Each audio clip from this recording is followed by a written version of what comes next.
Hello students, welcome back. आज हम past continuous tense के बारे में पढ़ेंगे कि पास्ट कॉन्टिन्यूअस टेंस की क्या पहचान है, इसकी जो सेंटेंस स्ट्रक्चर है वो क्या है और इसके यूज कहाँ कहाँ होंगे।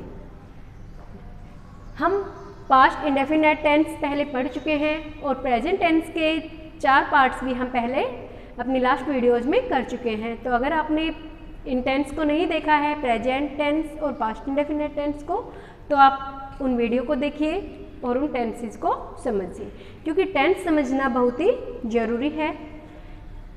जब तक आपको टेंस अच्छे से समझ में नहीं आएंगे, आप इंग्लिश को अच्छे से नहीं समझ सकते। तो देखिए, आज का हमारा टेंस है पास्ट कॉन्टिन्यूअस टेंस। सबसे पहले हम बात करते हैं कि हम इसको कैसे पहचानेंगे कि ये पास्ट कॉन्टिन्यूअस टेंस का ही सेंटेंस है, उसका ही वाक्य है। तो उसके लिए सबसे पहले हम उस सेंटेंस की हिंदी करेंगे। उसको हिंदी में ट्रांसलेट करते वक्त जो मेन वर्ब है, उसकी मुख्य क्रिया, उसके साथ लगकर रहा था, रहे थे, रही थी, अगर इनमें से कुछ आता है तो इसका मतलब वो आपका सेंटेंस पास्ट कॉन्टिन्यूअस का होगा। जैसे यहाँ पे मैंने लिखा है, वाक्यों के अंत में क्रिया के साथ लगकर ता था, ते थे, ती थी आता है, तो वो वाक्य किसके होंगे? पास्ट कॉन्टिन्यूअस टेंस के। जैसे यहाँ पे मैंने कुछ एग्जाम्पल लिखे हैं हिंदी में। सीता गा रही थी, मोहन पढ़ रहा था, मैं घूम रहा था। सबके लास्ट में क्या आया हुआ है? रहा था, रही थी। ठीक है, था आएगा लास्ट में, ये आपका ता था या फिर रहा था। तो इससे कंफ्यूज मत होना कि ता नहीं है, रहा था। वो काम अभी हमारा प्रोसेस में चल रहा था। जो पास्ट था, जो आपका भूतकाल है, उसमें वो काम जो था हमारा वो चल रहा था कंटिन्यू, और प्रेजेंट तक वो चला है। तो इसमें देखिए, सबसे पहले हम बात करते हैं इसके स्ट्रक्चर की कि इसके जो सेंटेंस बनेंगे, जो सेंटेंस ट्रांसफॉर्मेशन है वो कैसे होगी। तो फर्स्ट आपको पता है कौन सा है हमारा, कौन से सेंटेंस होते हैं? Affirmative sentences. और अफर्मेटिव सेंटेंस को हम हिंदी में कहते हैं सकारात्मक वाक्य। सकारात्मक वाक्य। अभी सकारात्मक वाक्य कौन से होते हैं? सकारात्मक वाक्य वो होते हैं जिनमें आपका नहीं का प्रयोग नहीं होता, जिनमें कोई काम की मनाही नहीं होती। जो सिंपल कोई भी स्टेटमेंट होती है, इन्हें अफर्मेटिव सेंटेंस या सकारात्मक वाक्य हम कहते हैं। इनमें नहीं का प्रयोग नहीं होता है। तो जब इनकी ट्रांसफॉर्मेशन हम करेंगे तो सबसे पहले हमारा आता है सब्जेक्ट, ठीक है, जो काम को करने वाला है, प्लस यहाँ पर हमारी आएगी हेल्पिंग वर्ब। कौन सी है कॉन्टिन्यूअस की? वाज और वर। और प्रेजेंट की हमारी कौन सी थी? Is, am, are. और पास्ट की है वाज, वर। ठीक है, प्लस वर्ब की first form plus ING plus object. ये है हमारे अफर्मेटिव सेंटेंस की ट्रांसफॉर्मेशन कि सबसे पहले काम को करने वाला जो सब्जेक्ट है वो आएगा, उसके बाद हम हेल्पिंग वर्ब वाज या वर का यूज करेंगे। वो आपको पता है कि हम पहले बता चुके हैं, एक बार मैं आपको फिर बताऊंगी कि वाज वर का यूज हमें कहाँ करना है। उसके बाद हमारी वर्ब की फर्स्ट फॉर्म प्लस आईएनजी आएगा, और उसके साथ ही अगर हमारे पास ऑब्जेक्ट है तो ऑब्जेक्ट का यूज करेंगे। अब हम बात करते हैं वाज और वर की। तो आप सभी को पता है वाज सिंगुलर के साथ आता है और वर प्लूरल के साथ आता है। सिंगुलर में हमारे पास कौन कौन से हैं? जो भी थर्ड पर्सन सिंगुलर है, ही है, सी है, इट है, किसी का भी नाम है। ठीक है, और इसमें आई भी आएगा, आई के साथ भी वाज का प्रयोग होगा। ही, सी, इट, आई, और कोई भी थर्ड पर्सन सिंगुलर, कोई भी सिंगुलर नाउन है, इन सब के साथ किसका यूज होगा? वाज का। ठीक है, और जैसे दे, वी, यू, और कोई भी प्लूरल नाउन, किसका यूज होगा इसके साथ? वर का। ही, सी, इट, दिस, दैट, आई, और कोई भी हमारे पास कोई भी सिंगुलर आपको पता है जो एक वचन होते हैं, जिनमें केवल हमें एक के बारे में पता लगता है, उन सभी वर्ड्स के साथ हम वाज का यूज करेंगे। जिन वर्ड से हमें एक से ज़्यादा के बारे में पता लगता है, उनके साथ हमें किसका यूज करना है? वर का यूज करना है। तो यहाँ मैंने कुछ एग्जाम्पल लिखे हैं जो अफर्मेटिव सेंटेंस के एग्जाम्पल है। जैसे राम घर जा रहा था, मैं खेल रहा था, हम हंस रहे थे। ये सभी वाक्य किसके हैं? पास्ट कॉन्टिन्यूअस टेंस के। देखो, काम क्या था?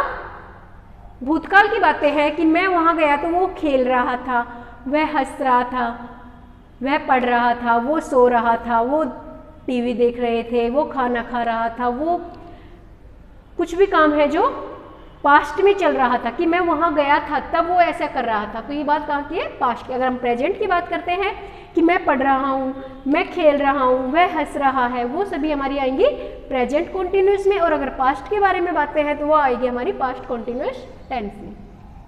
अब हम इसकी ट्रांसफॉर्मिंग करेंगे। कैसे करेंगे? देखो, सबसे पहले इसमें सब्जेक्ट क्या है?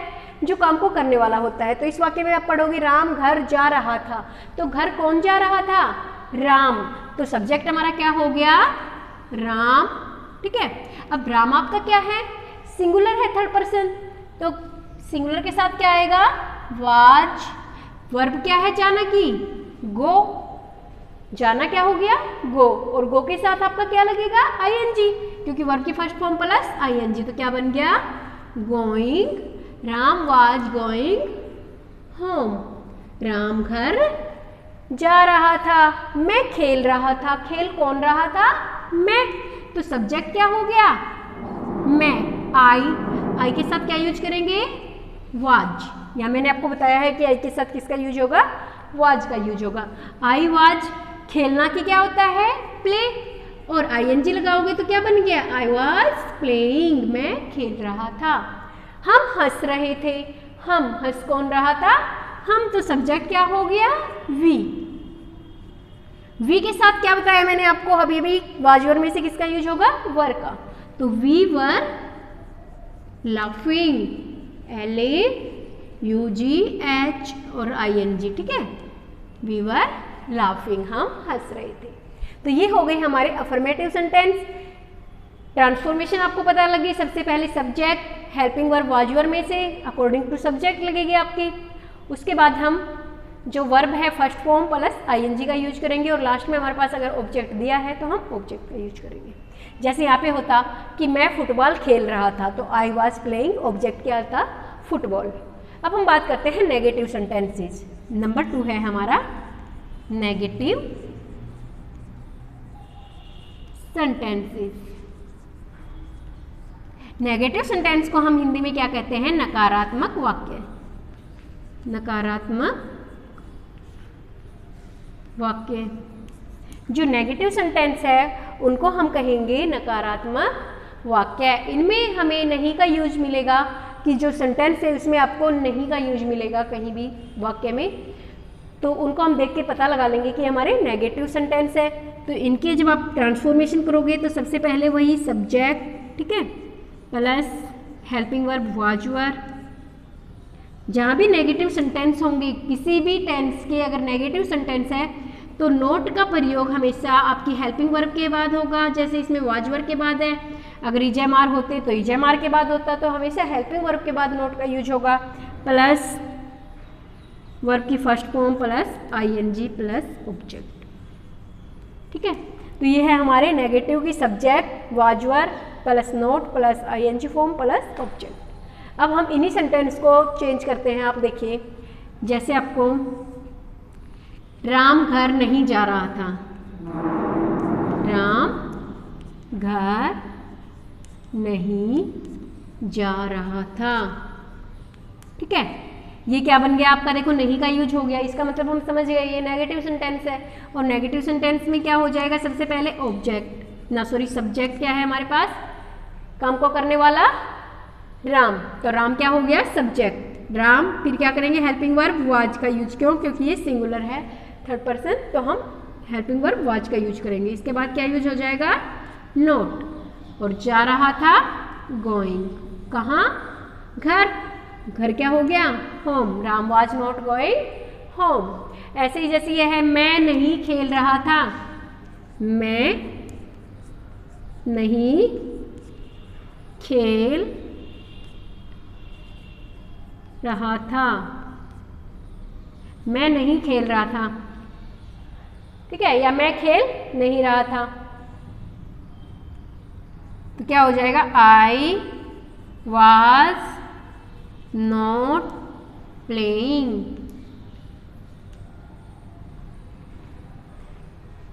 ऐसे ही हम नहीं हंस रहे थे, या हम हंस नहीं रहे थे, तो we were not laughing.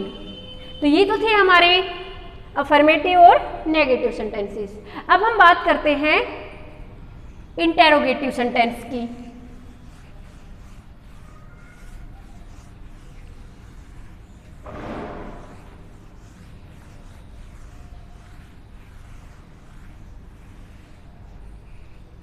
Interrogative sentences third part है हमारा।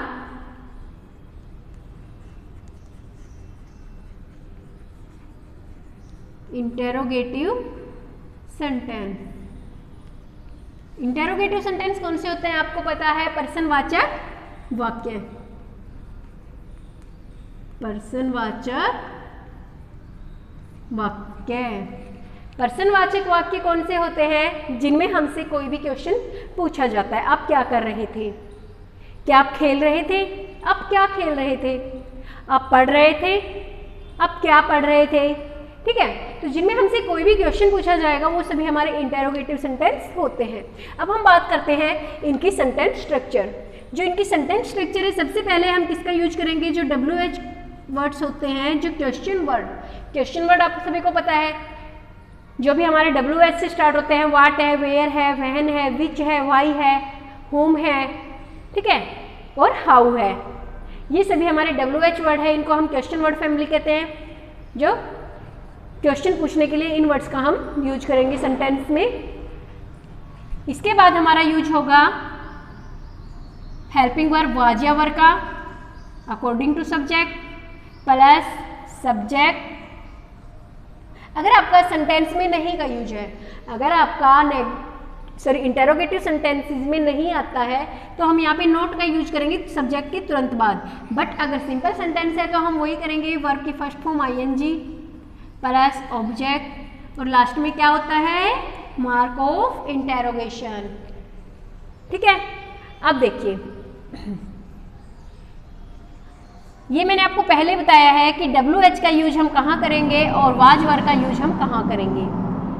देखो, कुछ सेंटेंस ऐसे हैं जिनमें हम उसको क्वेश्चन बनाने के लिए, इंटेरोगेटिव सेंटेंस बनाने के लिए WH से स्टार्ट करेंगे, और कुछ सेंटेंसेस ऐसे होंगे जिनको हम इंटेरोगेटिव बनाने के लिए किसका यूज करेंगे? हेल्पिंग वर्ब वाज वर का यूज करेंगे।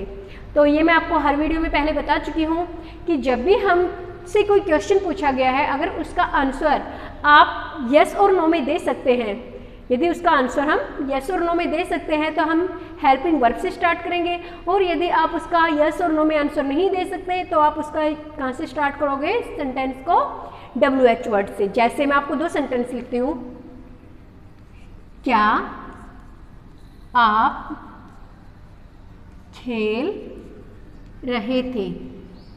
ठीक है, क्वेश्चन वर्ड है, क्या आप खेल रहे थे।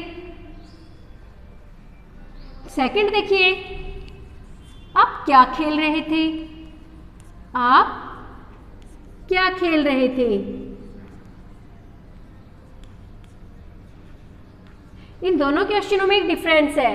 इसमें है क्या आप खेल रहे थे, आपसे पूछा गया है कि आप खेल रहे थे, तो आप इसका आंसर यस और नो में बता सकते हो कि हाँ मैं खेल रहा था या नहीं मैं नहीं खेल रहा था। सेकंड है आप क्या खेल रहे थे, इसका आंसर आप यस और नो में नहीं दे सकते, इसमें आपको बताना होगा कि आप क्या खेल रहे थे। तो ये डिफरेंस है हमारे दोनों सेंटेंस का कि ये हमारा आंसर जिसमें यस और नो में देंगे उसको हम हेल्पिंग वर्ब से स्टार्ट करेंगे, जिसका आंसर आप यस और नो में नहीं दे सकते उसे हम क्वेश्चन वर्ड से स्टार्ट करेंगे। तो देखिए, क्या आप खेल रहे थे, तो आप आपका सब्जेक्ट है, आप क्या है? यू। तो यू से पहले हम किसका यूज करेंगे? हेल्पिंग वर्ब वर का। वर यू प्लेइंग, क्या आप खेल रहे थे? Were you playing. दूसरा है आप क्या खेल रहे थे, तो इसमें आप क्या करेंगे? वाक्य क्या के लिए? व्हाट। क्वेश्चन वर्ड क्या लगेगा?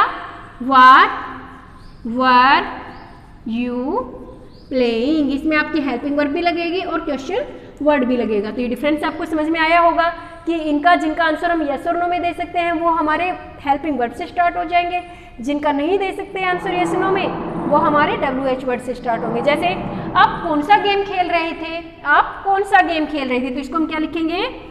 Which game were you playing. ये विच गेम आपका पूरा है, कौन सा गेम, या आप ये नहीं करोगे कि विच के बाद वर लगेगा, इसमें विच के बाद गेम, कि कौन सा गेम, ये आपका पूरा क्वेश्चन वर्ड बन जाएगा, कौन सा गेम, वर यू प्लेइंग, तुम कौन सा खेल खेल रहे थे। तो आप यस नो में नहीं बता सकते, आपको खेल का नाम बताना होगा। ऐसे ही जो हमारे सिंपल सेंटेंस थे जो हमने अभी किए थे अफर्मेटिव और नेगेटिव वाले, उनको आप हेल्पिंग वर्ब आगे निकालकर उनको क्वेश्चन वर्ड में चेंज कर सकते हो। अब हम बात करते हैं इसके यूजेज।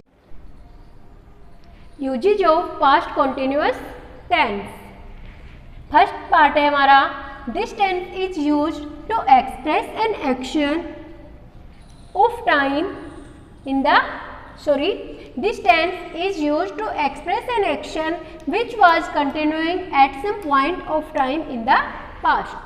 इस टेंस का प्रयोग क्या है कि कोई कार्य, कोई एक्शन जो कि किसी समय पर, सम पॉइंट ऑफ टाइम, किसी समय पर कंटिन्यू था, लगातार चल रहा था, इन द पास्ट, भूतकाल में, कि ये टेंस जो है कॉन्टिन्यूस टेंस, इसका यूज किया जाता है उस कार्य को दिखाने के लिए जो कार्य भूतकाल में किसी समय पर लगातार चल रहा था, प्रोसेस में था, प्रोग्रेसिव टेंस भी इसको कहते हैं।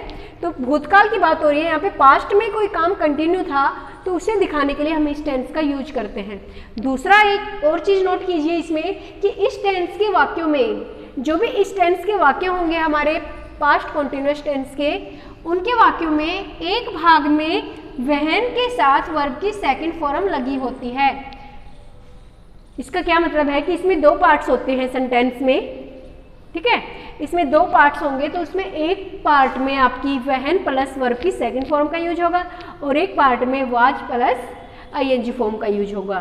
तो ये मैंने आपको पास्ट के टेंस में भी बताया था, पास्ट इंडेफिनिट टेंस में भी, कि जिस टेंस के एक भाग में वाजवर के साथ वर्ब की फर्स्ट फॉर्म आईएनजी का यूज होगा, उसमें सेकंड पार्ट में हम वर्ब की सेकंड फॉर्म का यूज करेंगे। तो दोनों में आप देख सकते हो कि अगर एक में वहन बीच में आया हुआ है तो एक भाग में सेकंड फॉर्म लगेगी, एक भाग में वाजवर के साथ आईएनजी फॉर्म लगेगी। तो इसका एग्जाम्पल देखिए, जैसे एक एग्जाम्पल देखिए, I was reading when he came, मैं पढ़ रहा था जब वह आया, मतलब जब वो आया उस टाइम में क्या कर रहा था, पढ़ रहा था। तो ये भूतकाल की बातें हो गई, पास्ट की बातें हो गई कि जब वो आया था उस समय में ये काम कर रहा था। जैसे I was sleeping when he arrive, जब वो पहुंचा मैं सो रहा था। तो इसमें वहन के बाद सेकंड फॉर्म है, इसमें हमारे पास वाजवर के साथ आईएनजी फॉर्म है। अब देखिए part two, to express two or more actions happening simultaneously in the past. Two or more action, जब हमारे भूतकाल में दो या दो से अधिक काम एक साथ होते हैं, कंटिन्यू एक साथ अगर हमारे दो या दो से अधिक काम हो रहे हैं, तो उनको दिखाने के लिए हम इस टेंस का यूज करेंगे। जैसे while she was writing, he was looking her beautiful fan, her beautiful pen। क्या है देखिए, while she was writing, while she was writing, जिस दौरान वो लिख रही थी, he was looking, वो देख रहा था his beautiful pen। तो देखो दो काम एक साथ हो रहे हैं कि एक लड़की है जो लिख रही है और दूसरा उसके साथ क्या कर रहा है, जो पेन है उसके पास उसको देख रहा है। तो दोनों काम हो रहे हैं कि वो पेन को देख रहा है और वो पेन से लिख रही है। जैसे ये हो गया while I was taking my lunch, while I was taking my lunch, he was reading his book, जिस दौरान मैं अपना लंच कर रही थी वो अपनी बुक पढ़ रहा था। तो इसमें हमारे दो काम हैं वो पास्ट में एक साथ होते हैं। तो ये थे हमारे इसके यूजेज पास्ट कॉन्टिन्यूअस टेंस के। तो आप इस वीडियो को ध्यान से देखिए और पास्ट कॉन्टिन्यूअस टेंस के ट्रांसफॉर्मेशन और इसके यूजेज को समझिए, इनकी प्रैक्टिस कीजिए। Thanks, have a nice day.